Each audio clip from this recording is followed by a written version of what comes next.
안녕하세요. 시골 목사입니다. 오늘은 사무엘하 6장을 살펴보시겠습니다. 6장에서는 하나님의 궤를 다윗성으로 옮기는 장면을 볼 수 있습니다. 1절입니다. 다윗이 이스라엘에서 뽑은 무리 3만 명을 다시 모으고 궤를 옮기는 데 온 지파의 군인들을 동원한 이유는 각 지파 간의 유대감을 조성하여 통일왕국의 결속을 다지기 위함으로 보입니다. 2절입니다. 다윗이 일어나 자기와 함께 있는 모든 사람과 더불어 바알레 유다로 가서 거기서 하나님의 궤를 메어오려 하니 그 궤는 그룹들 사이에 자정하신 만군의 여호와의 이름으로 불리는 것이라. 그들이 하나님의 궤를 새 수레에 싣고 산에 있는 아비나답의 집에서 나오는데 아비나답의 아들 우사와 아요가 그 새 수레를 모니라. 대제사장이 사독과 아비아달 2명이나 있었는데도 율법을 몰라서 언약궤를 수레에 실었습니다. 그들이 산에 있는 아비나답의 집에서 하나님의 궤를 싣고 나올 때에 아요는 궤 앞에서 가고 다윗과 이스라엘 온 족속은 잣나무로 만든 여러 가지 악기와 수금과 비파와 소고와 양금과 제금으로 여호와 앞에서 연주하더라. 그들이 나곤의 타작마당에 이르러서는 소들이 뛰므로 우사가 손을 들어 하나님의 궤를 붙들었더니 여호와 하나님이 우사가 잘못함으로 말미암아 진노하사 그를 그곳에서 치시니 그가 거기 하나님의 궤 곁에서 죽으니라. 벗궤를 만진 것은 신성모독행위로 벗궤는 레위인 중 고아 자손들만이 어깨에 메고 운반할 수 있었습니다. 여호와께서 우사를 치심으로 다윗이 분하여 그곳을 베레사 우사라 부르니 그 이름이 오늘까지 이르니라. 율법을 몰랐기에 우사가 죽은 것을 보고 다윗이 화를 냈습니다. 9절입니다. 다윗이 그날에 여호와를 두려워하여 이르되 여호와의 궤가 어찌 내게로 오리오 하고 하나님의 진노의 원인을 깨닫지 못했기에 또 다른 재앙이 미치지 않을까 두려워하고 있습니다. 다윗이 여호와의 궤를 옮겨 다윗성 자기에게로 메어가기를 즐겨하지 아니하고 가드 사람 오벳에돔의 집으로 메어간지라. 오벳에돔이 많이 불안했을 것 같습니다. 11절입니다. 여호와의 궤가 가드 사람 오벳에돔의 집에 석 달을 있었는데 여호와께서 오벳에돔과 그의 온 집에 복을 주시니라. 오벳에돔의 집에 가축과 밭의 소산이 풍부해졌던 것 같습니다. 12절입니다. 어떤 사람이 다윗 왕에게 아뢰어 이르되 여호와께서 하나님의 궤로 말미암아 오벳에돔의 집과 그의 모든 소유에 복을 주셨다 한지라.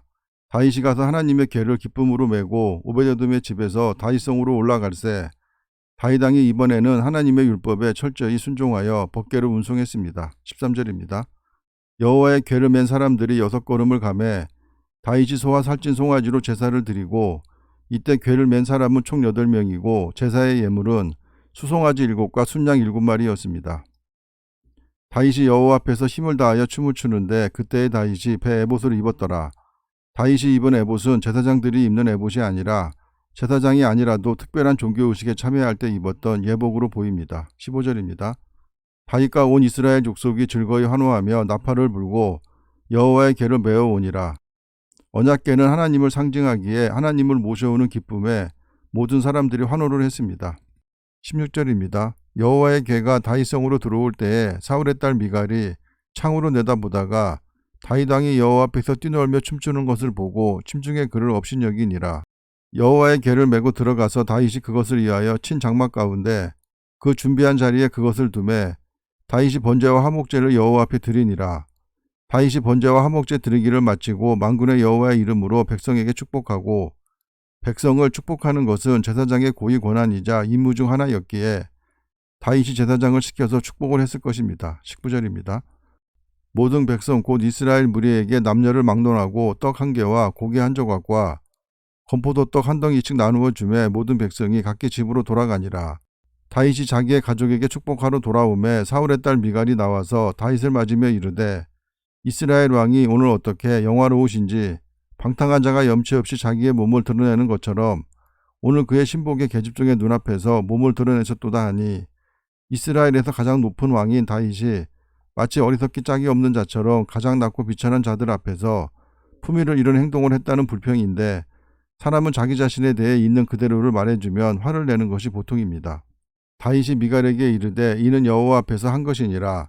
그가 내 아버지와 그의 온 집을 버리시고 나를 택하사 나를 여호와의 백성 이스라엘의 주권자로 삼으셨으니 내가 여호와 앞에서 뛰놀리라. 다윗이 미갈에게 상처를 주는 말을 서슴없이 하고 있습니다. 22절입니다. 내가 이보다 더 낮아져서 스스로 천하게 보일지라도 내가 말한 바 계집종에게는 내가 높임을 받으리라 한지라. 이 말은 미갈이 아니어도 자신을 받들어줄 여자가 많다라는 뜻입니다. 23절입니다. 그러므로 사울의 딸 미갈이 죽는 날까지 그에게 자식이 없으니라. 미갈과 동침하지 않았다는 것인데 그렇다면 남의 아내로 사는 사람을 빼앗아 올 이유가 없었을 것입니다. 다윗이 언약궤를 가지고 올 때 자신의 몸을 드러낸 채 춤을 추는 모습을 보고 미갈이 다윗을 질책하자 다윗이 사울의 딸인 미갈에게 사울을 하나님이 버렸다는 말을 서슴없이 하고 이후에 죽는 날까지 미갈과의 잠자리를 하지 않았다고 합니다. 아무리 기뻐도 신하들 보는 앞에서 몸을 드러내고 춤을 추는 것은 왕이 해서는 안 될 행동이었을 것입니다. 그렇다면 미갈은 다윗이 버릴 사람이 아니고 늘 자기 곁에 함께 두어야 할 사람이었을 것입니다. 감사합니다.